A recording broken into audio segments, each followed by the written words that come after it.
ഏവർക്കും ബോധിയുടെ മറ്റൊരു ഓൺലൈൻ ക്ലാസ്സിലേക്ക് സ്വാഗതം. അപ്പോൾ നമ്മൾ 9ാം ക്ലാസ്സിലെ ഒന്നാമത്തെ ചാപ്റ്ററായ ഏരിയ ചർച്ച ചെയ്തുകൊണ്ടിരിക്കുകയായിരുന്നു. കഴിഞ്ഞ ക്ലാസ്സിൽ ട്രയാങ്കിൾ ഡിവിഷൻ അല്ലെങ്കിൽ ത്രികോണഭാഗവുമായി ബന്ധപ്പെട്ട് ഒരു ചെറിയൊരു ആശയം പറഞ്ഞു. അതെങ്ങനെ അപ്ലൈ ചെയ്യേണ്ടതെന്നുള്ള കാര്യം ചെറുതായിട്ടൊന്ന് നോക്കി. ക്വസ്റ്റ്യനിലേക്ക് നമ്മൾ കടന്നില്ലായിരുന്നു. അപ്പോൾ എന്താ പറഞ്ഞതെന്ന് എല്ലാവർക്കും ഓർമ്മയുണ്ടെന്ന് വിശ്വസിക്കുന്നു. ഞാനൊരു പ്രവർത്തനം നിങ്ങൾക്ക് തന്നിരുന്നു. എന്താ തന്നിരുന്ന പ്രവർത്തനം? ത്രികോണം വെട്ടിയെടുത്ത് പരപ്പളവുകൾ കണ്ടുപിടിക്കാനൊക്കെ ഒരു പ്രവർത്തനം തന്നിരുന്നു. എല്ലാവരും ചെയ്തു എന്ന് വിശ്വസിക്കുന്നു. അരുൺ സാർ ഞാനുമായിട്ട് ബന്ധപ്പെട്ടായിരുന്നു. ഓക്കെ, അപ്പോൾ അത് ചെയ്തതിൽ നിന്ന് നിങ്ങൾക്ക് മനസ്സിലായെന്ന് വിശ്വസിക്കുന്നു. എന്താ നമ്മൾ പറഞ്ഞ കഴിഞ്ഞ ദിവസം നമ്മൾ എത്തിച്ചേർന്ന ആശയം എന്തായിരുന്നു? നിങ്ങളൊന്ന് പറഞ്ഞു നോക്കിക്കേ. ഒരു ത്രികോണത്തിൻ്റെ ഏതൊരു മൂലയിൽ നിന്നും എതിർവശത്തേക്ക് വരയ്ക്കുന്ന വര ത്രികോണത്തിൻ്റെ പരപ്പളവിനെയും എതിർവശത്തിൻ്റെ നീളത്തെയും ഭാഗിക്കുന്നത് ഒരേ അംശബന്ധത്തിലായിരിക്കും എന്ന കാര്യമാണ് നമ്മൾ എത്തിച്ചേർന്ന ആശയം. എന്താ പറഞ്ഞത്? A line drawn from any vertex of a triangle to the opposite side divides the length of the opposite side and the area of the triangle in same ratio. അതിൽ നമ്മൾ മധ്യബിന്ദുവിലേക്കാണ് വരുന്നതെങ്കിൽ എന്താണ് സാഹചര്യമെന്ന് നിങ്ങളുടെ അടുത്ത് ഞാൻ ചെക്ക് ചെയ്യാൻ പറഞ്ഞിരുന്നു. എല്ലാവരും അത് ചെക്ക് ചെയ്ത് നോക്കി അത് ഉറപ്പിച്ചു എന്ന് വിശ്വസിക്കുന്നു. കൂടാതെ നമ്മൾ പൊതുവായിട്ടുള്ള കാര്യം നമ്മൾ എന്ത് ചെയ്തു? ഒരു പ്രൂഫായിട്ട് തെളിവായിട്ട് നമ്മൾ എഴുതി നോട്ട്ബുക്കിൽ എഴുതിയിട്ടുണ്ട്. അത് എല്ലാവരുടെയും മനസ്സിലുണ്ട് എന്ന് വിചാരിക്കുന്നു. അപ്പോൾ അതുമായി ബന്ധപ്പെട്ട ഒരു ക്വസ്റ്റ്യനാണ് ഇവിടെ ബോർഡിൽ എഴുതിയിരിക്കുന്നത്. ടെക്സ്റ്റിലൊന്നും ഇങ്ങനെ ഒരു ക്വസ്റ്റ്യൻ സാധാരണ കാണത്തില്ല, എന്നാലും പരീക്ഷയ്ക്ക് ചോദിക്കാൻ കൊള്ളാവുന്ന ഒരു കിടുക്കൻ ക്വസ്റ്റ്യനാണ് വന്നിരിക്കുന്നത്. ഇത് അപ്ലൈ ചെയ്ത് കഴിഞ്ഞാൽ ആൻസറിലേക്ക് കിടക്കുന്ന ഒരു മോഡൽ ക്വസ്റ്റ്യനാണ്. അപ്പോൾ നമുക്ക് ക്വസ്റ്റ്യനിലേക്ക് കിടക്കാം. ക്വസ്റ്റ്യൻ എന്താണെന്ന് നോക്കാം. ഇവിടെ ത്രികോണം ക്വസ്റ്റ്യൻ ഇങ്ങനെയാണ്. In triangle P Q R, question ശ്രദ്ധിച്ച് കേട്ടോണേ. In triangle P Q R a line is drawn from the vertex R to the side P Q. ഒരു ത്രികോണം പി ക്യു ആറില് ആർ എന്ന ശീർഷത്തിൽ നിന്ന് പി ക്യു എന്ന വശത്തിലേക്ക് വരച്ചിരിക്കുന്ന വര എസ് ആർ ആണ്. നമ്മുടെ ക്വസ്റ്റ്യനിൽ കുറച്ച് കാര്യങ്ങൾ കൊടുത്തിട്ടുണ്ട്. പി എസ് എന്ന വശം 4 സെന്റിമീറ്റർ, എസ് ക്യു എന്ന വശം 8 സെന്റിമീറ്റർ, കൂടാതെ area of triangle P S R 20 centimetre square. Find the area of triangle S R Q. അതായത് ത്രികോണം പി എസ് ആറിന്റെ പരപ്പളവ് 20 സെന്റിമീറ്റർ സ്ക്വയർ ആയാൽ ത്രികോണം എസ് ആർ ക്യൂവിന്റെ പരപ്പളവ് എത്ര?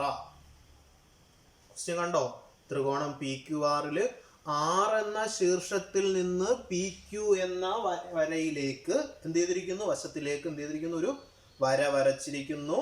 അങ്ങനെ വര വരയ്ക്കുമ്പോൾ ഉണ്ടായ മാറ്റങ്ങളാണ് പറഞ്ഞിരിക്കുന്നത്. പി എസ് എന്നത് 4 സെന്റിമീറ്റർ, എസ് ക്യു എന്നത് 8 സെന്റിമീറ്റർ, കൂടാതെ ത്രികോണം പി എസ് ആറിന്റെ പരപ്പളവ് 20 സെന്റിമീറ്റർ സ്ക്വയറുമായാൽ എന്ത് കണ്ടുപിടിക്കാൻ പറഞ്ഞിരിക്കുന്നത്?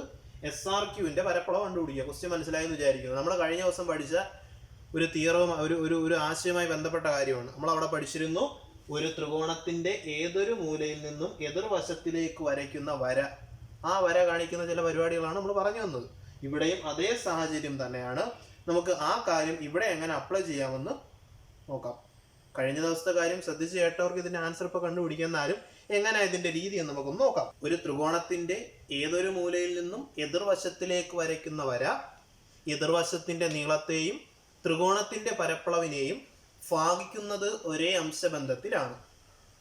ഓക്കെ, ആ റേഷ്യോ സെയിം ആണെന്നാണ്. നമുക്ക് അവിടെ തുടങ്ങാം. ആ റേഷ്യോയാണ് ആദ്യം നമുക്ക് കണ്ടുപിടിക്കേണ്ടത്.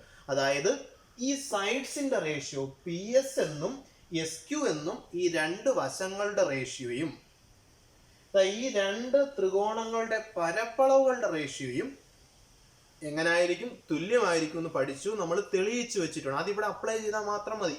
അപ്പൊ ഞാൻ ആദ്യം എന്ത് ചെയ്യാൻ പോവാണ്? റേഷ്യോ ഓഫ് സൈഡ്സ് കണ്ടുപിടിക്കാൻ പോവാണ്. റേഷ്യോ ഓഫ് സൈഡ്സ് മലയാളികൾ എങ്ങനെ എഴുതും? മലയാളം മീഡിയം എങ്ങനെ എഴുതും? വശങ്ങൾ തമ്മിലുള്ള അംശബന്ധം. വശങ്ങൾ ഏതൊക്കെയാണ്? പി ക്യു എന്ന വശത്തെയാണ് ഇങ്ങനെ ഒരു വര വരച്ചപ്പോൾ എങ്ങനെയായി മാറിയത്? പി എസ് എന്നും എസ് ക്യു എന്നും ആയി മാറിയത്. അപ്പൊ ആ വശങ്ങൾ അങ്ങോട്ട് എഴുതിയാൽ മതി. ഏതൊക്കെയാ വശങ്ങള്? പി എസ് എന്ന വശം, എസ് ക്യു എന്ന വശം, അതിനിടയ്ക്ക് രണ്ട് കുത്തിട്ട് കൊടുത്തു കഴിഞ്ഞാൽ റേഷ്യോ ആയി P S is to S Q. പറഞ്ഞ മനസ്സിലായോ? P S S Q. അപ്പൊ അതിന്റെ അളവുകൾ ഇവിടെ തന്നിട്ടുണ്ട് അളിയന്മാർ. എന്താ തന്നിരിക്കുന്നത്? P S 4 centimetre. അപ്പൊ 4 എഴുതി, എസ് ക്യുവിന്റെ അളവ് 8 എന്ന് എഴുതി, 4 8 എഴുതി, ഇടയ്ക്ക് രണ്ട് കുത്തിട്ട് കൊടുത്തു കഴിഞ്ഞാൽ എന്തായി? അംശബന്ധമായി. 4 അംശബന്ധം 8 എന്നാണ്. ഇത് ഇങ്ങനെ ഇട്ടിരുന്നാലും മതി. അതിനേക്കാളും കുറച്ചുകൂടെ എളുപ്പം എന്ത് ചെയ്യുക? ഈ 4ലും 8ലും കോമൺ ആയിട്ട് ആരെങ്കിലും ഉണ്ടെങ്കിൽ അതിനെന്ത് ചെയ്യുക? വെട്ടിക്കളയുക, ഒഴിവാക്കുക. 4 8 നിങ്ങൾക്ക് അറിയാം കോമൺ ആയിട്ട് 4 ഉണ്ട്. വെട്ടിക്കളഞ്ഞാൽ 4നെ 4 കൊണ്ട് ഹരിച്ചാൽ 1 കിട്ടും, 8നെ 4 കൊണ്ട് ഹരിച്ചാൽ 2 കിട്ടും. അംശബന്ധം 1:2 എന്നായി. ഓക്കെ ആണേ? അതായത് വശങ്ങൾ തമ്മിലുള്ള അംശബന്ധം 1:2 ആണ്. ഇതേ അംശബന്ധമായിരിക്കും ഈ ത്രികോണങ്ങളുടെ പരപ്പളവുകൾ തമ്മിലുള്ള അംശബന്ധവും വരുന്നത്. അപ്പൊ നമുക്കൊന്ന് എഴുതി നോക്കാം. ത്രികോണങ്ങളുടെ പരപ്പളവുകളുടെ അംശബന്ധം. അതിന് എനിക്കിവിടെ അറിഞ്ഞൂടാത്തൊരു കാര്യമുണ്ട്. എന്താ? Area of triangle S R Q. S R ക്യൂവിന്റെ ഏരിയ എനിക്ക് അറിയുന്നില്ല, അതാണ് കണ്ടുപിടിക്കാനുള്ള ആളെ ഞാൻ വെറുതെ എക്സ് എന്ന് കൊടുത്തു. ഇവിടെ എക്സും വൈ മാത്രമേ ഉള്ളൂ എന്ന് ചോദിക്കുന്നത്. എക്സ് വെറുതെ കൊടുത്തുന്നേ ഉള്ളൂ. ഓക്കെ, അപ്പോൾ ഞാൻ എന്ത് ചെയ്തു? എക്സ് കൊടുത്തു. അപ്പൊ ഇനി ഞാൻ എഴുതാൻ പോവാണ്. എന്താ എഴുതാൻ പോകുന്ന അടുത്ത സ്റ്റെപ്പ്? ഞാൻ ഇവിടെ എഴുതി, റേഷ്യോ ഓഫ് സൈഡ്സ് ഞാൻ എഴുതി കഴിഞ്ഞു. ഇനി എന്താ എഴുതേണ്ടത്? നിങ്ങൾ പറ, എന്താ എഴുതേണ്ടത്? റേഷ്യോ ഓഫ് ഏരിയാസ്, പരപ്പളവുകൾ തമ്മിലുള്ള അംശബന്ധം ഞാൻ എഴുതാൻ പോവാണ്. റേഷ്യോ ഓഫ് ഏരിയാസ്, പരപ്പളവുകൾ തമ്മിലുള്ള അംശബന്ധം. എങ്ങനെ എഴുതാം?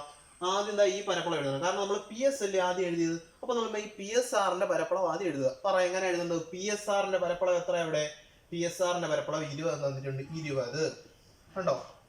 രണ്ടാമത് അടുത്ത ത്രികോണം എസ് ആർ ക്യൂവിന്റെ പരപ്പളവ് എഴുതണം. എസ് ആർ ക്യൂവിന്റെ പരപ്പളവ് എത്രയാ? അറിയത്തില്ല, എക്സ് ആണെന്ന് എടുത്തു. 20:x. കണ്ടോ? ഇടയ്ക്ക് രണ്ട് കുത്തിട്ട് കൊടുത്തു കഴിഞ്ഞാൽ എങ്ങനെ വായിക്കാം? 20 അംശബന്ധം എക്സ്. ഒന്നുകൂടി പറയാം, ത്രികോണങ്ങളുടെ പരപ്പളവുകൾ തമ്മിലുള്ള അംശബന്ധം എഴുതാനാണ് ഞാൻ പറഞ്ഞത്. അപ്പൊ ഞാൻ എഴുതി 20:x. നമ്മൾ പഠിച്ചു വെച്ചിട്ടുണ്ട് 20:x എന്ന അംശബന്ധം, അതായത് പരപ്പളവുകൾ തമ്മിലുള്ള അംശബന്ധവും വശങ്ങളുടെ നീളങ്ങൾ തമ്മിലുള്ള അംശബന്ധവും എന്തായിരിക്കും? തുല്യമായിരിക്കും. ഞാൻ വെറുതെ ഒന്ന് തുല്യമായിട്ട് എഴുതുകയാണ്. ഏതൊക്കെയാണ്? 1:2 എന്ന വശങ്ങൾ തമ്മിലുള്ള അംശബന്ധവും 20:x എന്ന പരപ്പളവുകൾ തമ്മിലുള്ള അംശബന്ധവും തുല്യമാണെന്നാണ് നമ്മൾ നേരത്തെ കണ്ടുപിടിച്ച് വെച്ചിരിക്കുന്ന കാര്യം. ഇവിടെ എക്സിന്റെ വില കണ്ടുപിടിക്കാനുള്ള അത്ര ഇതേ ഉള്ളൂ. ഞാൻ ചെയ്യാൻ പോവാണ്. ശ്രദ്ധിച്ചിരിക്കണം, നമ്മൾ ഒന്നുമില്ല, നിങ്ങൾക്ക് അറിയാവുന്ന കാര്യങ്ങൾ മാത്രമേ ഉള്ളൂ. ഞാൻ ചെയ്യാൻ പോവാണ്. ഓക്കെ, ഇവിടെ നോക്കുക. ഈ 1:2 എന്ന് പറയുന്നത് നമ്മൾ അംശബന്ധത്തിന് ഇങ്ങനെ എഴുതാറുണ്ട്. 1/2 എന്ന് എഴുതാറുണ്ട്. അറിയാമല്ലോ, 1/2 ഈക്വൽ ടു. അപ്പൊ ഇതിനെ എങ്ങനെ എഴുതും? 20/x എന്ന് എഴുതാം. കണ്ടോ? ഇനി ഞാൻ ഇങ്ങനെ ക്രോസ് മൾട്ടിപ്ലിക്കേഷൻ ചെയ്യണം. എങ്ങനെ ക്രോസ് മൾട്ടിപ്ലിക്കേഷൻ ചെയ്യുന്നത്? ഈ എക്സിനെ 1 കൊണ്ട് ഗുണിക്കുക, 20നെ 2 കൊണ്ട് ഗുണിക്കുക. അപ്പൊ എങ്ങനെ കിട്ടും? 1 ഗുണം എക്സ് സമം 2 ഗുണം 20. 2 ഗുണം 20 എത്രയാണ്? 40 ആണ്. 1 ഗുണം എക്സ് എക്സ് ആണ്. അപ്പൊ എക്സ് സമയം എത്രയെന്ന് കിട്ടി? 40 എന്ന് കിട്ടി. അതായത് ഇവിടെ നമ്മൾ എക്സ് എന്ന് എടുത്തിരിക്കുന്നത് എന്താണ്? Area of triangle S R Q. ത്രികോണം എസ് ആർ ക്യൂവിന്റെ പരപ്പളവ്, ത്രികോണം എസ് ആർ ക്യൂവിന്റെ പരപ്പളവ് സമം എത്രയെന്ന് കിട്ടും? 40 സെന്റിമീറ്റർ സ്ക്വയർ എന്ന് കിട്ടും. കണ്ടോ? ഒരെണ്ണത്തിന്റെ 20 ആണ്, മറ്റേതിന്റെ എത്രയായി? 40 ആയി. അംശബന്ധത്തിൽ നോക്കുമ്പോൾ തന്നെ അറിയാം. അങ്ങനെ ചെയ്യാൻ പറ്റുന്നവരുണ്ട്, അങ്ങനെ ചെയ്യാം. നോക്കുക, അംശബന്ധം 1:2 ആണ്. ഒന്നാമത്തത് 1 ആണെങ്കിൽ, ഒന്നാമത്തെ വശം 1 ആണെങ്കിൽ അടുത്ത് 2 ആയിരിക്കും. ഇവിടെ ആണെങ്കിൽ അങ്ങനെയും പറയാം. 20 ആണെങ്കിൽ 40. ഇവിടെ കണ്ടോ, ആൻസർ എത്ര കിട്ടി? 40 എന്നാണ് കിട്ടിയത്. പറഞ്ഞ മനസ്സിലായോ? നമ്മളിതാ ഇപ്പോഴും പറഞ്ഞ കാര്യം അപ്ലൈ ചെയ്തതാണ് ഒരു ക്വസ്റ്റ്യൻ. ഓക്കെ, ഞാൻ ഒന്നും കൂടി പറയാം, ഓടിച്ചൊന്നുകൂടെ പറയാം. മനസ്സിലാവാതെ ആരെങ്കിലും ഉണ്ടെങ്കിൽ ഈ പറയുന്നതിന്റെ കൂട്ടത്തിൽ ശ്രദ്ധിച്ചോളൂ കേട്ടോ. ക്വസ്റ്റ്യൻ ഉൾപ്പെടെ ഞാൻ പറയാം. ത്രികോണം പി ക്യു ആറിൽ ആർ എന്ന ശീർഷത്തിൽ നിന്ന് പി ക്യു എന്ന വശത്തിലേക്ക് ഒരു വര വരച്ചിരിക്കുന്നു. ആ വരയുടെ പേര് എസ് ആർ എന്നാണ്. ഇവിടെ പി എസ് എന്നത് 4 സെന്റിമീറ്ററും എസ് ക്യു എന്നത് 8 സെന്റിമീറ്ററുമാണ്. കൂടാതെ ത്രികോണം പി എസ് ആറിന്റെ പരപ്പളവ് 20 സെന്റിമീറ്റർ സ്ക്വയർ ആണ്. കണ്ടെത്തേണ്ടത്, ഇവിടെ ഒരാൾ കിടപ്പുണ്ട്, ത്രികോണം എസ് ആർ ക്യുവിന്റെ പരപ്പളവ് എത്ര? എടാ, ഞാനിവിടെ നോക്കുമ്പോൾ ഞാൻ പഠിച്ച ഒരു കാര്യം ഒരു ത്രികോണത്തിന്റെ ഏതൊരു മൂലയിൽ നിന്നും എതിർവശത്തിലേക്ക് വരയ്ക്കുന്ന വരയുടെ കാര്യമാണ്. ഞാൻ ഇവിടെ നോക്കുമ്പോൾ അത് തന്നെയാണ്. ആറിൽ നിന്ന് പി ക്യൂയിലേക്കാണ് വര വരച്ചിരിക്കുന്നത്. ആ വരയുടെ പ്രത്യേകത എതിർവശത്തെയും ത്രികോണത്തിന്റെ പരപ്പളവിനെയും ഭാഗിക്കുന്നത് ഒരേ അംശബന്ധത്തിലാണ്, ഒരേ റേഷ്യോയിലാണ്, സെയിം റേഷ്യോയിലാണെന്നാണ് നമ്മൾ പഠിച്ചിരിക്കുന്നത്. ആ റേഷ്യോ ഒന്ന് അപ്ലൈ ചെയ്ത് കഴിഞ്ഞാൽ ആൻസർ ആയി. തന്നിരിക്കുന്ന കാര്യങ്ങൾ ഞാൻ പറയുന്നതാണോ ഇവിടെ എഴുതുന്നു. ഞാൻ ആദ്യമായിട്ട് എഴുതുന്നു സൈഡ്സിന്റെ റേഷ്യോയും ഏരിയയുടെ റേഷ്യോയും സെയിം ആണെന്നുള്ളൊരു കൺസെപ്റ്റിലൂടെ ഞാൻ പോകാൻ പോകുന്നു. അപ്പൊ ഞാൻ ആദ്യം എടുക്കാൻ പോകുന്നത് എന്താണ്? Ratio of sides. Malayalam medium എങ്ങനെ എഴുതും? വശങ്ങൾ തമ്മിലുള്ള അംശബന്ധം. ആ വശങ്ങൾ ഏതൊക്കെയാ? പി ക്യു എന്ന വശത്തെ പി എസ് എന്നും എസ് ക്യു എന്നും മാറ്റി. ആരാ മാറ്റിയത്? ഈ വര ഉണ്ടോ? അപ്പൊ ഞാൻ എഴുതി പി എസ്, രണ്ടാമത് എസ് ക്യു എഴുതി, ഇടയ്ക്ക് രണ്ട് കുത്തിട്ട് കൊടുത്തെഴുതാൻ അംശബന്ധമായി. വശങ്ങൾ തമ്മിലുള്ള അംശബന്ധം 4:8. 4 എവിടെ? 8 എവിടെ? 4 എവിടെ നിന്ന് കിട്ടിയതാ? മുകളിലുണ്ട് 4, ഇപ്പുറത്തുണ്ട് 8. ഓക്കെ, അപ്പൊ 4:8. 4:8 നമുക്കൊന്ന് ചെറുതാക്കാം. കോമൺ ആയിട്ട് അവിടെ 4 ഉള്ളത്, പട്ടിയും എന്താവും? 1:2. അതെങ്ങനെ കിട്ടിയ മനസ്സിലായോ? 4ലും 8ലും കോമൺ ആയിട്ട് നമുക്ക് 4നെ കാണാം. കണ്ടോ? 4ന് 4 കൊണ്ട് ഹരിച്ചാൽ 1 കിട്ടും, 8ന് 4 കൊണ്ട് ഹരിച്ചാൽ 2 കിട്ടും. അംശബന്ധം എഴുതുമ്പോൾ അങ്ങനെ എഴുതുന്നതാണ് ഉണ്ടല്ലോ. കഴിഞ്ഞ വർഷമൊക്കെ നമ്മൾ പഠിച്ചിട്ടുള്ള കാര്യമാണ്. അപ്പൊ ഞാൻ വശങ്ങൾ തമ്മിലുള്ള അംശബന്ധം 1:2 എഴുതി. ഇനി ഞാൻ പറയുകയാണ്, ഇനി എനിക്ക് ഏരിയകൾ തമ്മിലുള്ള റേഷ്യോ, പരപ്പളവുകൾ തമ്മിലുള്ള അംശബന്ധം എഴുതണം. അതിന് എഴുതണമെങ്കിൽ അറിഞ്ഞുകൂടാത്ത എസ് ആർ ക്യൂവിന്റെ പരപ്പളവിനെ എക്സ് എന്ന് എടുത്തു. ഇനി പരപ്പളവിന്റെ അംശബന്ധം എഴുതുകയാണ്. റേഷ്യോ ഓഫ് ഏരിയാസ് എന്ന് പറയുന്നത് ഒന്നാമത്തെ പരപ്പളവ് എഴുതിയാണ്ട് ഈ പരപ്പളവ്, ഇതിന്റെ പരപ്പളവ് എത്രയെന്ന് എഴുതി? 20 എന്ന് എഴുതി. അറിഞ്ഞുകൂടാത്തതിന്റെ പരപ്പളവ് എക്സ് എന്ന് എഴുതി. ഇടയ്ക്ക് 2 കുത്തിട്ടാൽ റേഷ്യോ ആയി 20:x. എടാ, ഈ രണ്ട് അംശബന്ധങ്ങളും തുല്യമാണെന്നാണ് ആദ്യം മുതലേ പറയുന്നത്. ഞാൻ അംശബന്ധങ്ങൾ തുല്യമായിട്ട് എഴുതി. ഇനി ചെറിയ പരിപാടി ചെയ്തോളൂ. 1:2 1/2 എന്ന് എഴുതി. റേഷ്യോ എങ്ങനെ എഴുതാം? ഭാഗം ഇങ്ങനെ എഴുതാം. 20:x 20/x എന്ന് എഴുതി. ഞാൻ ഇങ്ങനെ ക്രോസ് മൾട്ടിപ്ലിക്കേഷൻ ചെയ്തു. കണ്ടോ? എക്സിനെ 1 കൊണ്ട് ഗുണിച്ചു, 20നെ 2 കൊണ്ട് ഗുണിച്ചു. കഴിഞ്ഞ വർഷം അംശബന്ധം എന്ന് പറഞ്ഞ ചാപ്റ്ററിൽ ഇങ്ങനെയുള്ള പരിപാടികളൊക്കെ നമ്മൾ ചെയ്തിട്ടുണ്ട്. ഓർമ്മയുണ്ടാകുമെന്ന് വിചാരിക്കുന്നു. അപ്പൊ നോക്കിയേ, 1x എക്സ് ആണ്, 20x 2 40 ആണ്. രണ്ടാമത്തെ ത്രികോണത്തിന്റെ പരപ്പളവ് എത്രയെന്ന് കിട്ടി? 40 എന്ന് കിട്ടി. ഒന്നാമത്തെ 20 ആണ്. കണ്ടോ? മനസ്സിലായോ പറഞ്ഞത്? ഓക്കെ, അപ്പോൾ ഇങ്ങനെ ഒരു ക്വസ്റ്റ്യൻ നമുക്ക് പ്രതീക്ഷിക്കാം. വേണമെങ്കിൽ ചോദിക്കാം, ചോദിക്കാതിരിക്കാം. എടാ, ഇതേ റിലേറ്റ് ചെയ്ത് ഞാൻ ഒരു ക്വസ്റ്റ്യൻ കൂടെ ചെയ്യാം. സെയിം മോഡൽ ക്വസ്റ്റ്യൻ, ചെറിയൊരു മാറ്റം വരുത്തി ഒരു ക്വസ്റ്റ്യനും കൂടെ ഞാൻ എന്ത് ചെയ്യാം. ഓക്കെ, നിങ്ങൾ ശ്രദ്ധിക്കുക. ഓക്കെ, അപ്പോൾ നമുക്ക് മറ്റൊരു ക്വസ്റ്റ്യനിലേക്ക് നോക്കാം. നിങ്ങൾ തൊട്ട് മുന്നേ ചെയ്ത അതേ മോഡൽ തന്നെ നിങ്ങൾ ഒന്നുകൂടി ഒന്ന് ലെവലാകാൻ വേണ്ടി ഒരു ക്വസ്റ്റ്യൻ കൂടി ചെയ്യാം. ഇവിടെ നോക്കി, ക്വസ്റ്റ്യൻ ഇങ്ങനെയാണ്. ട്രയാങ്കിൾ XYZ, ത്രികോണം XYZ ൽ എക്സ് എന്ന ശീർഷത്തിൽ നിന്ന് YZ എന്ന സൈഡിലേക്ക്, വശത്തിലേക്ക് ഒരു വര വരച്ചിരിക്കുന്നു. ഓക്കെ ആണേ? അപ്പൊ നേരത്തെ നിങ്ങൾ സൂക്ഷിച്ചോണം, മുകളിൽ നിന്ന് താഴോട്ടാ വരച്ചത്. അപ്പൊ ഞാൻ പറഞ്ഞിരുന്നേ, സെന്റൻസ് പറഞ്ഞപ്പോഴേ പറഞ്ഞിരുന്നു ഏത് മൂലയെന്ന് വേണമെങ്കിലും വരയ്ക്കാം. ഞാൻ അങ്ങനെ ഒരു മൂലയാണ് വരച്ചിരിക്കുന്നത്. ഓക്കെ, അപ്പോൾ XYZ എന്ന ത്രികോണത്തിൽ എക്സ് എന്ന മൂലയിൽ നിന്ന് YZ എന്ന വശത്തിലേക്ക് ഒരു വര വരച്ചിരിക്കുന്നു. അങ്ങനെ ഒരു വര വരച്ചപ്പോൾ OZ എന്ന വശത്തിന്റെ നീളം 2 സെന്റിമീറ്റർ. ത്രികോണം OZXന്റെ പരപ്പളവ് എത്രയാണ്? 32 സെന്റിമീറ്റർ സ്ക്വയർ. കൂടാതെ ത്രികോണം OYXന്റെ പരപ്പളവ് 80 സെന്റിമീറ്റർ സ്ക്വയർ. നമുക്ക് കണ്ടെത്തേണ്ടത് എന്താണ്? OY എന്ന വശത്തിന്റെ നീളം. ഞാൻ ആ ഫിഗറിലോട്ടൊന്ന് എഴുതാം. OZ 2 centimetre. OZX എന്ന ത്രികോണത്തിന്റെ പരപ്പളവ് 32 സെന്റിമീറ്റർ സ്ക്വയർ. ചെറുതുണ്ട്. ഇനി ആ വലിയ ത്രികോണത്തിന്റെ പരപ്പളവ് 80 സെന്റിമീറ്റർ സ്ക്വയർ. അങ്ങനെയാണെങ്കിൽ കണ്ടെത്തേണ്ടത് OY ആണ്. ക്വസ്റ്റ്യൻ ഒന്നുകൂടി പറയാം. In triangle XYZ, a line drawn from the vertex X to the side YZ, then OZ equal to 2 centimeter. Area of triangle OZX 32 centimeter square. Area of triangle OYX 80 centimeter square. Find the length of OY. OY എന്ന വശത്തിന്റെ നീളം കണ്ടെത്തുക. Okay ആണേ? മറ്റതിൽ നിന്ന് ചെറിയൊരു വ്യത്യാസമേ ഉള്ളൂ. എന്തൊക്കെയാണ് തന്നിരിക്കുന്നത്? 2 ത്രികോണങ്ങളുടെയും പരപ്പളവുകൾ തന്നിട്ടുണ്ട്. അതിൽ ഒരു വശത്തിന്റെ നീളം മാത്രമേ തന്നിട്ടുള്ളൂ, മറ്റത് കണ്ടുപിടിക്കണം. പഴയതുപോലെ തന്നെ ചെയ്തു നോക്കാം. അപ്പൊ ഇവിടെ നമ്മൾ പഠിച്ച ഏതെങ്കിലും സാഹചര്യമാണോ എന്ന് നോക്കുമ്പോൾ ത്രികോണത്തിന്റെ ഏതൊരു മൂലയിൽ നിന്നും എതിർവശത്തേക്ക് വരയ്ക്കുന്ന വരയുടെ കാര്യമാണ് ഇവിടെ പറഞ്ഞിരിക്കുന്നത്. ഈ വരയുടെ കാര്യമാണ് പറഞ്ഞിരിക്കുന്നത്. ആ വര എന്ത് ചെയ്യുന്ന പറഞ്ഞിരിക്കുന്നത്? It divides the length of the opposite side and the area of the triangle in same ratio. സൈഡ്സിന്റെ റേഷ്യോ എടുത്താലും ഏരിയകളുടെ റേഷ്യോ എടുത്താലും ഒരേപോലെ ആയിരിക്കും വരുന്നത്. നമുക്കിവിടെ നോക്കാം. ഞാൻ ആദ്യം ചെയ്യാൻ പോകുന്നത് സൈഡ്സിന്റെ റേഷ്യോ എഴുതാൻ പോവാണ്. റേഷ്യോ ഓഫ് സൈഡ്സ്, വശങ്ങൾ തമ്മിലുള്ള അംശബന്ധം. വശങ്ങൾ ഏതൊക്കെയാ? ഈ OX എന്ന് പറയുന്നത് ആ വര. അപ്പൊ വശങ്ങൾ ഏതൊക്കെയാ വരുന്നത്? OZ എന്നതും കണ്ടോ, OZ എന്നതും OY എന്നതുമാണ്. അംശബന്ധം എങ്ങനെ എഴുതുന്നത്? ഇടയ്ക്ക് 2 കുത്തിട്ട് കൊടുത്താൽ മതി. കണ്ടോ, ഇതിൽ OZന്റെ നീളം അറിയാം 2 സെന്റിമീറ്റർ ആണെന്നും OYയുടെ നീളമാണ് കണ്ടുപിടിക്കേണ്ടത്. ഞാനിവിടെ OYയുടെ നീളത്തെ A എന്ന് എടുക്കുന്നു, വെറുതെ ഒരു രസം. അപ്പൊ പറ, ഇവിടെ എന്ത് ചെയ്യാം? സമം OZ ഈസ് ടു OY എങ്ങനെ എഴുതാം? OZ 2 ആണ്, OY A ആണ്. വെറുതെ ഒരു അക്ഷരം എടുത്തേ ഉള്ളൂ കേട്ടോ, എഴുതാൻ എളുപ്പത്തിന്. എപ്പോഴും OY എന്ന് എഴുതണ്ടല്ലോ എന്ന് വിചാരിച്ച് എഴുതുകയാണ് കേട്ടോ. അപ്പോഴ് അംശബന്ധം എഴുതുന്നത് എങ്ങനെയാണ്? ഇടയ്ക്ക് 2 കുത്തിട്ട് കൊടുക്കുക. അപ്പൊ 2:A. അപ്പൊ ഇതേ അംശബന്ധമായിരിക്കും ത്രികോണങ്ങളുടെ പരപ്പളവുകൾ തമ്മിലുള്ളത്. ഓക്കെ, അപ്പൊ ഞാൻ എഴുതാൻ പോവാണ് റേഷ്യോ ഓഫ് ഏരിയാസ്,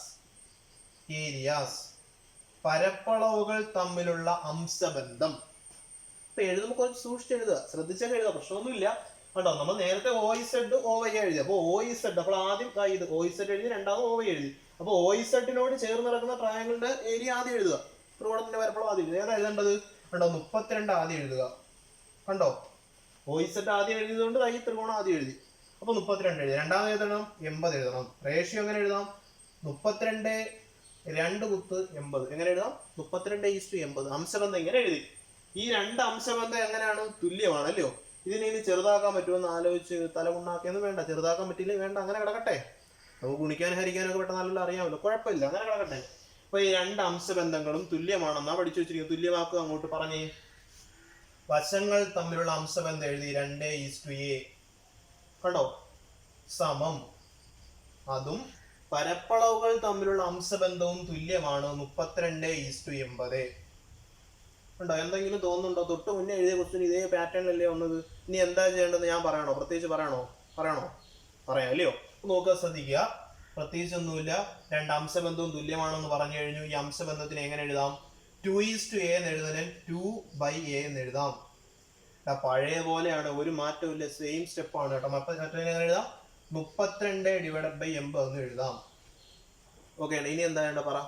ഇങ്ങനെ എഴുതി കഴിഞ്ഞാൽ അടുത്ത സ്റ്റെപ്പ് എന്ത് ചെയ്യണം? ക്രോസ് മൾട്ടിപ്ലിക്കേഷൻ ചെയ്യണം. അവിടെ ചെയ്തതുപോലെ തന്നെ ഇങ്ങനെ എഴുതുന്നു. പറഞ്ഞ ക്രോസ് മൾട്ടിപ്ലിക്കേഷൻ ചെയ്ത് 80-നെ 2 കൊണ്ട് ഗുണിക്കണം. 80 ഗുണം 2 സമം. കണ്ടോ, ഇനി A 32 കൊണ്ട് ഗുണിക്കണം. A ഗുണം 32. ഇവിടെ വരെ ആയി. കണ്ടോ, അപ്പോഴ് തിരിച്ച് നമുക്കൊന്ന് എഴുതി നോക്കാം. എങ്ങനെ എഴുതാം? ഈ 80-നെ 2 കൊണ്ട് ഗുണിക്കുമ്പോൾ 160 ആണ് വരുന്നത്. അപ്പൊ തിരിച്ചെഴുതി കഴിഞ്ഞാൽ 32A സമം 160 വരും. കണ്ടോ, A സമം എങ്ങനെ കണ്ടുപിടി? എങ്ങനെ കണ്ടുപിടി? ഈ ഇക്വേഷൻ എങ്ങനെ സോൾവ് ചെയ്യുന്നത്? 32A സമം 160. കണ്ടോ, 32-നെ A കൊണ്ട് ഗുണിച്ചിരിക്കുന്നു. Aയുടെ വില കണ്ടുപിടിക്കണം. അപ്പൊ എന്ത് ചെയ്യണം? Aയുടെ കൂടെ നിൽക്കുന്ന 32-നെ എടുത്ത് അങ്ങ് അപ്പുറത്തോട്ട് എറിഞ്ഞാൽ മതി. ഓക്കെ, അപ്പൊ എന്ത് ചെയ്യാം? A സമം, കണ്ടോ, ഇവിടെ 32-നെ ഗുണിച്ചിരിക്കുകയാണ്. സമത്തിനപ്പുറം പോകുമ്പോൾ എന്താവും? ഹരണമാകും. പഠിച്ചിട്ടില്ലയോ? അറിയത്തില്ലയോ? അറിയാം. അപ്പൊ എന്ത് ചെയ്യാം? 160 അതുപോലെ എഴുതുക. അപ്പുറത്തുനിന്ന് ഇങ്ങോട്ട് വന്ന ആളിനെ അവസാനം ഇങ്ങനെ എഴുതുക. 32 കൊണ്ട് ഡിവൈഡ് ചെയ്തു. ഈ 160-നെ 32 ഡിവൈഡ് ചെയ്ത് എത്ര കിട്ടുമെന്ന് അറിയാമോ? ഒന്ന് ഹരിച്ചു നോക്കുക. ആൻസർ എത്രയായിരിക്കും വരുന്നത്? 5 സെന്റിമീറ്റർ എന്നായിരിക്കും. ഹരിച്ചു നോക്കണം കേട്ടോ. സാർ ഉടായ്പിന് പറഞ്ഞാന്ന് വിചാരിക്കരുത്. ഹരിച്ചു നോക്കുക. എത്ര? 5 സെന്റിമീറ്റർ ആയിരുന്നു കേട്ടോ. അപ്പോൾ A സമയം എത്രയെന്ന് കിട്ടും? 5 സെന്റിമീറ്റർ കിട്ടും. നമുക്ക് കണ്ടുപിടിക്കേണ്ട കാര്യം ഏതായിരുന്നു? OYയുടെ നീളമായിരുന്നു. OY സമയം എത്രയാണ്? 5 സെന്റിമീറ്റർ ആണ്. പറഞ്ഞ മനസ്സിലായോ? തൊട്ട് മുന്നത്തെ ക്വസ്റ്റ്യൻ ഞാൻ ചെറുതായിട്ടൊന്ന് മാറ്റിയതേ ഉള്ളൂ. അവിടെ 2 വശങ്ങൾ തന്നിട്ടുണ്ടായിരുന്നു, ഇവിടെ 2 പരപ്പളവാണ് തന്നിരിക്കുന്നത്. ചെറിയ മാറ്റം. വെർട്ടെക്സ് ഒന്ന് ഞാൻ മാറ്റിയെന്നേ ഉള്ളൂ. അപ്പൊ ഏത് വേണമെങ്കിലും പ്രതീക്ഷിക്കാം. ഞാൻ ഒന്നും കൂടി പറയാം, ഓടിച്ച് പറയാം, ശ്രദ്ധിച്ച് കേൾക്കുക. XYZ എന്ന ത്രികോണത്തിൽ X എന്ന ശീർഷത്തിൽ നിന്ന് എതിർവശത്തേക്ക് ഒരു വര വരച്ചിരിക്കുന്നു. OZ-ന്റെ നീളം 2 സെന്റിമീറ്റർ ആണ്. എക്സ് ഒ ഇസഡ് അല്ലെങ്കിൽ ഒ ഇസഡ് എക്സിന്റെ പരപ്പളവ് 32 സെന്റിമീറ്റർ സ്ക്വയർ ആണ്. O X O Y X എന്ന് പറയുന്നതിന്റെ പരപ്പളവ് 80 ആണ്. ത്രികോണത്തിന്റെ പേര് തിരിച്ചു മറിച്ചും പറയാൻ കുഴപ്പമില്ല. ഓക്കെ, കണ്ടുപിടിക്കേണ്ടത് ഒ വൈയുടെ നീളമാണ്. ഒ വൈയുടെ നീളം ഞാൻ എ എന്ന് എടുത്തു. ഇവിടെ നോക്കുമ്പോൾ എനിക്കറിയാവുന്ന, ഞാൻ പഠിച്ചിട്ടുള്ള കാര്യം, ഏതൊരു ത്രികോണത്തിന്റെയും ഒരു മൂലയിൽ നിന്ന് ഒരു ശീർഷത്തിൽ നിന്ന് എതിർവശത്തിലേക്ക് വരയ്ക്കുന്ന വര എതിർവശത്തിന്റെ നീളത്തെയും ത്രികോണത്തിന്റെ പരപ്പളവിനെയും ഭാഗിക്കുന്നത് ഒരേ അംശബന്ധത്തിലാണ് എന്നൊരു കഥ നമ്മൾ പഠിച്ചു വെച്ചിട്ടുണ്ട്. അപ്പൊ നോക്കി, അപ്പൊ ഇതാണ് രണ്ട് വശങ്ങൾ, ഒ ഇസഡ് എന്നും ഒ വൈ എന്ന രണ്ട് വശങ്ങൾ. അതിന്റെ അതിന്റെ അംശബന്ധം കണ്ടുപിടിക്കുക. ത്രികോണത്തിന്റെ പരപ്പളവുകൾ തമ്മിലുള്ള അംശബന്ധവും കണ്ടുപിടിച്ചു കഴിഞ്ഞാൽ രണ്ടും ഒരേ ഉത്തരമായിരിക്കും കിട്ടുന്നത്. അങ്ങനെ പഠിച്ചു വെച്ചിരിക്കുന്നത് അല്ലയോ. നമ്മളിവിടെ ആദ്യം എന്ത് ചെയ്തു, റേഷ്യോ ഓഫ് സൈഡ്സ്, വശങ്ങൾ തമ്മിലുള്ള അംശബന്ധം എഴുതി. ഒ ഇസഡ് എഴുതി, ഒ വൈ എഴുതി, ഇടയ്ക്ക് രണ്ട് കുത്തിട്ട് കൊടുത്തു. O Z is to O Y 2:a ആണ്. അടുത്തത് റേഷ്യോ ഓഫ് ഏരിയാസ്. ഏരിയ എഴുതുന്ന ഒരു പ്രശ്നമുണ്ട് കേട്ടോ, ഒന്ന് ശ്രദ്ധിച്ചോണേ. ഒ ഇസഡ് ആദ്യം എഴുതി കഴിഞ്ഞാൽ ഒ ഇസഡിനോട് ചേർന്ന് നടക്കുന്ന പരപ്പളവ് ആദ്യം എഴുതുക, അത്രേ ഉള്ളൂ. ഓക്കെ, 32:80. വലുതായിട്ട് ചെറുതാക്കണോ നിർബന്ധമില്ല, അങ്ങനെ കിടക്കട്ടെ, കുഴപ്പമില്ല, ചെറുതാക്കിയാലും പ്രശ്നമില്ല. ഓക്കെ, ഇപ്പൊ രണ്ടും തുല്യമാണെന്ന് അറിയാം. 2:a 32:80. അല്ലെങ്കിൽ 2:a എങ്ങനെ എഴുതി, 2/a എന്ന് എഴുതി, 2/a എന്ന് എഴുതി. അംശബന്ധത്തിന് ഇങ്ങനെ എഴുതാം. മറ്റേ 32/80 എന്ന് എഴുതി. ക്രോസ് മൾട്ടിപ്ലിക്കേഷൻ ചെയ്തു. 80 × 2 80 × 2 a × 32 എന്ന് എഴുതി. 32a 160 എന്ന് എഴുതി. 80 × 2 160 ആണ്, അങ്ങനെ എഴുതി. അപ്പൊ എയുടെ വില എങ്ങനെ കണ്ടുപിടിക്കാം? ഈ ഇക്വേഷൻ കുറച്ച് സോൾവ് ചെയ്യാൻ ആർക്കെങ്കിലും ബുദ്ധിമുട്ടുണ്ടെങ്കിൽ ഇങ്ങനെ ഒരു ഇക്വേഷൻ കഴിഞ്ഞ വർഷം പഠിച്ചിരുന്നു. 32a 160. 32നെ എ കൊണ്ട് ഗുണിക്കുമ്പോൾ 160 കിട്ടും. എയുടെ വില കണ്ടുപിടിക്കണം. എയുടെ കൂടെ ഉള്ള ആളാണ് 32 ആണ്. ആ 32നെ ഒഴിവാക്കിയാൽ മതി. ഒഴിവാക്കാൻ എന്ത് ചെയ്യണം? 32നെ സമത്തിനപ്പുറത്തെടുത്തങ്ങ് എറിയുക. എറിയുമ്പോൾ എന്താ, 160 ഡിവൈഡഡ് ബൈ 32 എന്നാണ്. ഇവിടെ ഗുണിച്ചിരിക്കുന്നു, അപ്പുറത്തുമ്പോൾ എന്താ, ഹരണമാണ്. ഓക്കെ, ഓപ്പോസിറ്റ് ആണ്. അപ്പൊ എ സമയം എന്ത് കിട്ടും? 160 ഡിവൈഡഡ് ബൈ 32 5 സെന്റിമീറ്റർ എന്ന് കിട്ടും. അപ്പൊ ഇവിടെ എത്ര തന്നെയാണ്? 5 സെന്റിമീറ്റർ. കണ്ടോ, അംശബന്ധം തുല്യമാണ്. 2:5 എന്നുള്ള അംശബന്ധം തന്നെ കിട്ടുന്നത്. 32:80 എന്ന് പറയുന്നത് എത്ര തന്നെയാണ്? 2:5 എന്ന്. ഓക്കെ, അപ്പൊ ഇതുപോലുള്ള ക്വസ്റ്റ്യൻസ് തിരിച്ചു മറിച്ചൊക്കെ ചോദിക്കാം. അപ്പൊ നമ്മൾ ഇന്ന് 2 ക്വസ്റ്റ്യനേ ചെയ്തോളൂ. ഒരേ പാറ്റേണിലുള്ള 2 ക്വസ്റ്റ്യൻസ് ആണ്. ചെറിയൊരു മാറ്റം വരുത്തി അങ്ങോട്ടും ഇങ്ങോട്ടും മാറ്റിയെന്ന് ചോദിച്ചതേ ഉള്ളൂ. വേണമെങ്കിൽ ഇവിടെ നിന്ന് ഇങ്ങോട്ടൊരു വര വേണമെങ്കിൽ വരയ്ക്കാം. എങ്ങനെ വരച്ചാലും നിങ്ങൾ ഇത് സൂക്ഷിച്ചോളുക. ഇങ്ങനൊരു ക്വസ്റ്റ്യൻ തന്നിട്ടാണ് ചോദിക്കുന്നതെങ്കിൽ ആൻസർ ഇതേ പാറ്റേണിൽ ചെയ്യുക. ഓക്കെ, അപ്പോൾ ഇന്ന് പഠിപ്പിച്ച കാര്യങ്ങൾ വ്യക്തമായി മനസ്സിലാക്കുക, നോട്ട് എഴുതിയെടുക്കുക. ഇതുപോലുള്ള മോഡൽ ക്വസ്റ്റ്യൻസ് വേണമെങ്കിൽ സ്വന്തമായിട്ട് ചെയ്തു നോക്കാം. ഓക്കെ, അപ്പോൾ ഇന്നത്തെ ഐഡിയ മനസ്സിലായി, ഈ ക്വസ്റ്റ്യൻസ് മനസ്സിലായെന്ന് വിചാരിക്കുന്നു. മറന്നുപോകാൻ പാടില്ല. എക്സാമിന് വരുമ്പോൾ ഏത് ഐഡിയ നമ്മൾ ഉപയോഗിച്ചെന്നുള്ളത് കണ്ടുപിടിക്കുക എന്നുള്ളതാണ് മെയിനായിട്ടുള്ള കാര്യം. കുറേ കാര്യങ്ങൾ പഠിച്ചിട്ട് നമ്മൾ എക്സാമിന് പോകുന്നത്, അതിൽ ഏത് കാര്യം ഉപയോഗിച്ചാണ് ചെയ്യുക എന്നുള്ളതാണ് മെയിനായിട്ടുള്ള കാര്യം. ഓക്കെ, 10ാം ക്ലാസ്സിനെയും 8ാം ക്ലാസ്സിനെയും സംബന്ധിച്ച് നമ്മൾ എന്ത് ചെയ്യുക, 9ാം ക്ലാസ്സിൽ പഠിക്കുന്ന കാര്യങ്ങൾ ചിലപ്പോൾ കറക്കിയൊക്കെ ചോദിക്കാം. ഒരു കുട്ടി എങ്ങനെ അതിനെ ആശയം എങ്ങനെ മനസ്സിലാക്കി എന്നുള്ളതാണ് അവരവർ പരിശോധിക്കുന്നത്. ടെക്സ്റ്റിലുള്ള കടുകട്ടി ക്വസ്റ്റ്യൻസ് ഒന്നും ആയിരിക്കത്തില്ല. സിമ്പിളായിട്ടുള്ള ഇതുപോലുള്ള ക്വസ്റ്റ്യൻസ് ചോദിക്കാം. അപ്പോൾ എന്ത് ചെയ്യുക, മനസ്സിലാക്കുക, സംഭവം എന്താണെന്ന് ആദ്യം മനസ്സിലാക്കുക, എങ്ങനെ അപ്ലൈ ചെയ്യാമെന്ന് മനസ്സിലാക്കി ചെയ്യുക. ഓക്കെ, അപ്പോൾ ഇന്ന് പറഞ്ഞ കാര്യങ്ങളെല്ലാം മനസ്സിലാക്കിയെന്ന് വിചാരിക്കുന്നു. ക്വസ്റ്റ്യൻസ് എഴുതിയെടുക്കുക. ഓക്കെ, ഒരു ഹോംവർക്ക് ക്വസ്റ്റ്യൻ നിങ്ങൾക്ക് ഞാൻ തരാം. ഓക്കെ, ഒന്ന് ചെയ്ത് നോക്കാൻ പറ്റുന്നത് ഒരു ഹോംവർക്ക് ക്വസ്റ്റ്യൻ കൂടെ തരാം. അവിടെ ഒരു സെയിം ക്വസ്റ്റ്യൻ നിങ്ങൾ ഹോംവർക്ക് ആയിട്ട് ചെയ്ത് നോക്കുക. ഈ സെയിം ഇതുപോലെ എഴുതി ഒന്ന് നോക്കിയാൽ മതി. ഇങ്ങനെ ക്വസ്റ്റ്യൻ ഇങ്ങനെ എഴുതുക. ക്വസ്റ്റ്യൻ ഞാൻ ഈ പറയുന്ന കേട്ടങ്ങ് എഴുതിയാൽ മതി. In triangle PQR, OR is a line drawn from the vertex R to the side PQ. എന്താ പറഞ്ഞത്? In triangle PQR, OR is a line drawn from the vertex R to the side PQ. Given that OP 3 cm, OQ 9 cm, area of triangle POR equal to 27 cm. Find the area of triangle ROQ. മലയാളത്തിൽ പറഞ്ഞുതരാം. ത്രികോണം PQRൽ R എന്ന ശീർഷത്തിൽ നിന്ന് PQ എന്ന വശത്തിലേക്ക് വരയ്ക്കുന്ന വരയാണ് OR. എഴുതിയോ? എഴുതുക. OP 3 cm, OQ 9 cm ആയാൽ, കൂടാതെ ത്രികോണം PORന്റെ പരപ്പളവ് 27 സെന്റിമീറ്റർ സ്ക്വയറുമായാൽ ROQന്റെ പരപ്പളവ് എത്ര? OP 3 centimetre, OQ 9 centimetre.